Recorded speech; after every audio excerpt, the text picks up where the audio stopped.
This vine didn't grow juicy grapes as usual this year, but these dry peels instead, which are completely useless for any wine cellar. Why? Mildew, a form of fungus, has wiped out around 1/3 of wine production across Catalonia compared to last year.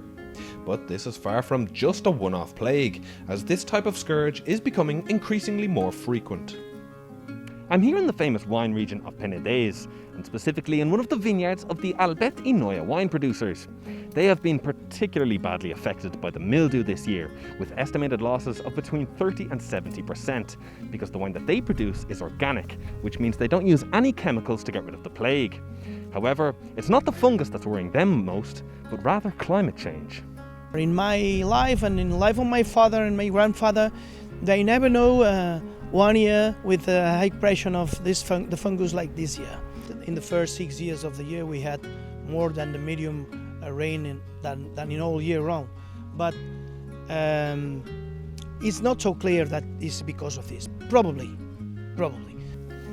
Even clearer evidence of the impact of climate change on Catalan vines is the fact that the grape harvesting period is almost over, and already will be by the end of September. Only a few decades ago, the time to reap the benefits, literally, used to begin in mid-September and end around Halloween. This year it began in early August, causing uncertainty among producers. Well, it's changing a little bit some things. The level of fruit in the wine is a little bit lower, the acidity is a little bit lower, and on the reds, that's for the whites. On the reds, the alcohol, they grow too much and the skin is not ripened. Albert i Noia and some other cellars are trying to adapt to the quickly changing conditions. They're experimenting with some new grape varieties that cope well with the fungus. However, they're not letting go just yet of some of the more traditional Catalan vines, such as Garnacha, Xarel·lo and Macabeu. But we are looking for these new varieties, making crossings with our varieties and resistant varieties and late harvest varieties, emasculating the flowers, putting the pollen from resistant varieties.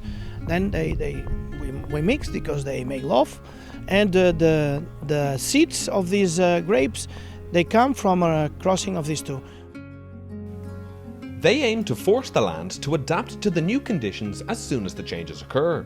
Although legislation is moving slower than this process, and these new varieties cannot be used to produce wines in Spain just yet. Paradoxically, organic producers are worse affected by this mildew fungus and therefore most likely by climate change too. Some are even considering giving up their organic label and using chemicals again, which at the end of the day damages the land and contributes further to climate change. All in all, a vicious circle with a difficult way out.